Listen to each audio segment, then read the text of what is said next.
which is probably, I think it's my second favorite, is Demon Dentist. I got this second because I liked Awful Auntie, and I think that I read this at school that I borrowed from the library, and then when I want this book, and then I bought it my own and finished the book because they made me return it when I wasn't finished, and it made me mad. Okay, so once again, I'm going to start from the first actual line of the book. Oh, wow. So, the front of this is great. Beware, this is a horror story with a lot of made-up words. Okay, so we're starting from the first page. Darkness had come to the town. Strange things were happening in the dead of the night. Children would put a tooth under their pillow at bedtime, excitingly waiting for the tooth fairy to leave a coin. In the morning, they would wake up to find something unspeakable under there.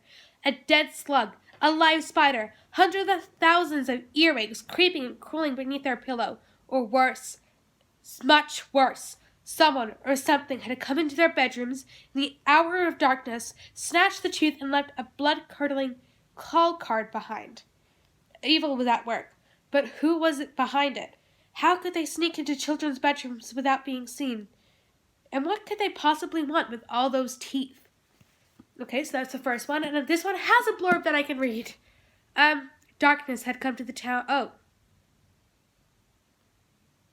So it's just pretty much what's on the first page, which I hate when that happens. I love this author, but I don't like it when people put what's on the front page on the blurbs, because it kind of just, I don't know, makes the first page less interesting. The next one I got was Gangsta Granny. I don't know where this is ranked on my favorites, because I don't think I finished reading the book, but I don't think I finished reading this one. I think I finished reading the one that I borrowed from my school. So not necessarily this particular book, but the story I finished reading. Okay, Cabbagey Water. So it's starting right off of chapter 1, no prologue. But Granny is so boring, that said Ben. It was a cold Friday evening in November, and as usual, he was slumped to the back of his mom and dad's car. Once again, he was on his way to stay the night at his dreaded Granny's house.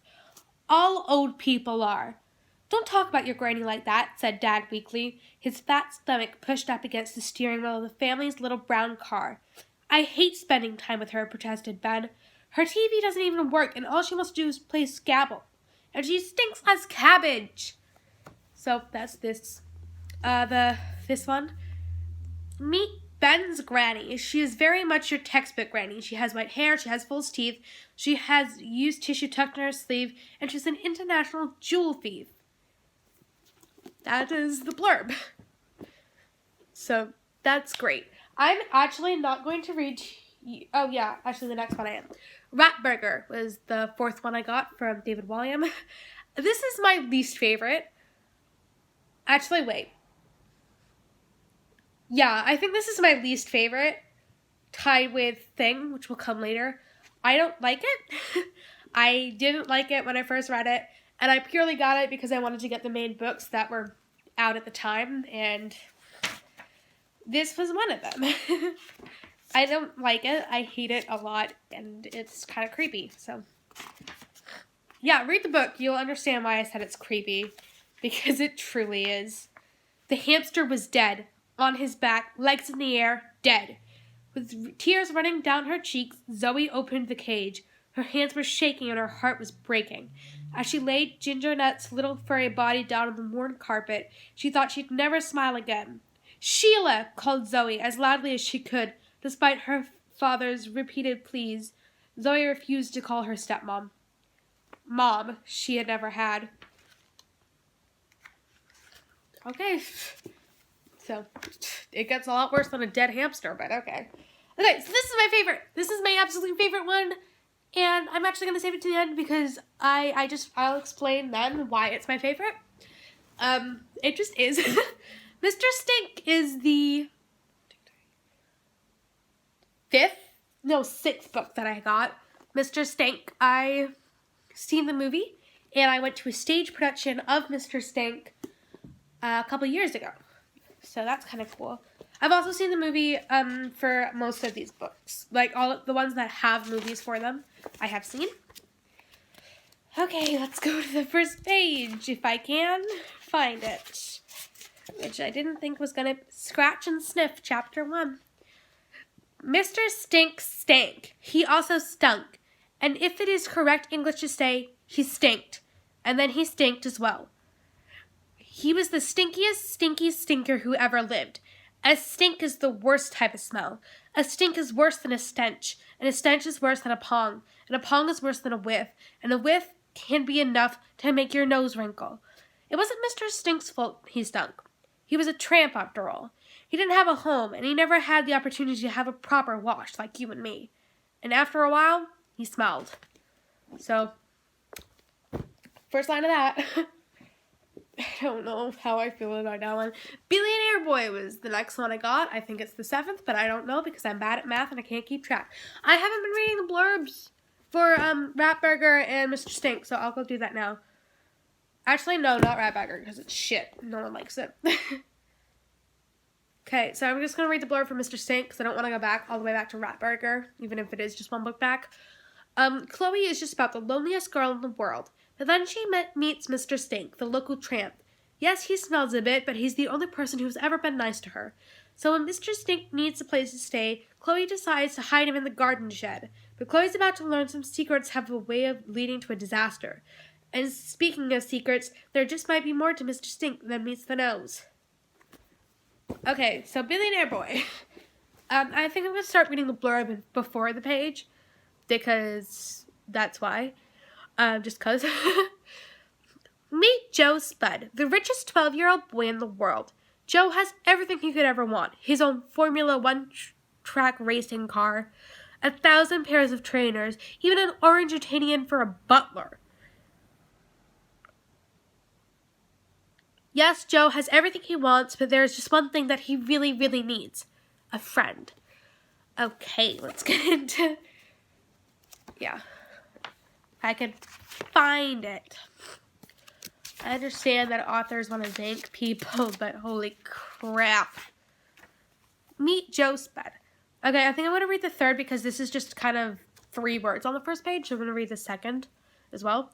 Have you ever wondered what would it be like to have $1 million or $1 billion? How about $1 trillion or even $1 zillion? Meet Joe Spud. Joe didn't have to imagine what would it be like to have loads and loads and loads of money. He was only 12, but he was ridiculously, preposterously rich. Joe had anything he could ever want, a 10-inch plasma, widescreen, flat-screen, high-definition TV in every room of the house. 500 pairs of Nike trainers, a Grand Prix racetrack in the back garden, a robot dog from Japan, a golf buggy with a number plate, Spud 2 drive around the grounds of his house, a water slide which went from his bedroom to an indoor Olympic-sized swimming pool, every computer game in the world, a 3D Max cinema in the basement, and a crocodile. I'm going to stop at crocodile because I don't want to read the 4 pages of a list. I like the book. I just don't like the start of the book because it's a literal list. Like, who starts off a book with a list? Okay, this one is a good one. Grandpa's Great Escape. This is, oh, by the way, I definitely said that I'm reading them in the order that I bought them in. Many years ago, Grandpa was a World War II flying ace. But when he was sent to an old folk home, Twilight Towers, run by his sister, sinister matron Swine, it's up to Grandpa and his grandson Jack to plot a enduring escape. Little do they know the wicked matron is onto them. I don't like reading, so I'm gonna get words wrong. I can barely spell my own name wrong. Okay.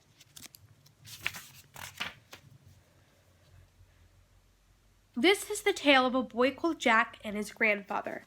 Once upon a time, Grandpa was a Royal Air Force pilot.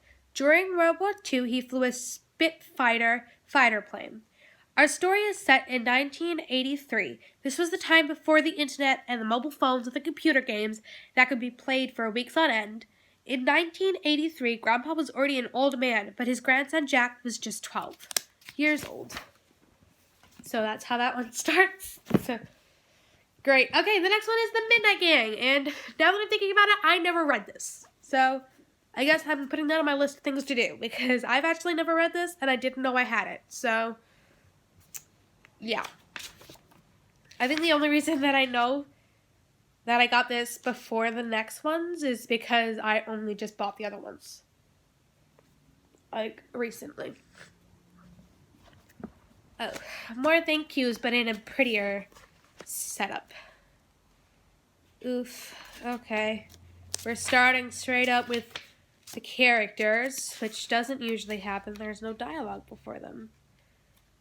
I don't like that. That's kind of annoying. Ah! Oof. Wow, okay. Screamed the boy. The most monstrous face he had ever seen was peering down at him. It was the face of a man, but it was a completely lopsided. One side was larger than it should have been, and the other was smaller. The face smiled as if to calm the boy, only to reveal a set of broken, rotten teeth. This made the boy even more scared than before. Ah! He screamed again. You'll be right, young sir. Please try to be calm, slurred the man. Okay. Great. Probably not actually going to read that then. The next one is Bad Dad. I didn't read the blurb. Midnight Gang's blurb. Midnight is the time when most children are fast asleep, except for, of course, the Midnight Gang. That's when their adventures are just beginning. Great. Bad Dad. I'm sure we all have one of those. I'm joking, kind of. So reading the blurb. Dads come in all sorts of shapes and sizes. There are fat ones and there are thin ones, tall ones and short ones. There are silly ones and serious ones, loud ones and quiet ones. Of course, there are good dads and there are bad dads. Great. The cover is amazing, by the way. Straight up great. Okay.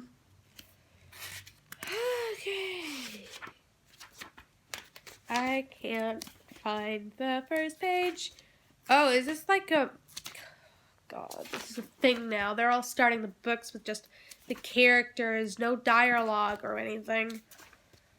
War went Dad's car as it sped out of the dirt track. Frank's father was a banger racer. It was a dangerous sport. Cars would smash into each other. Bang! Wallop! Crunch! As they zoomed around and around.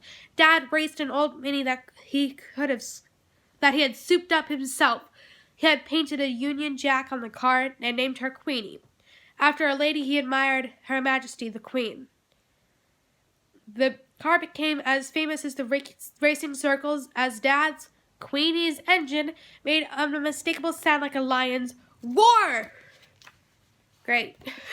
Again, I don't like it. Wow.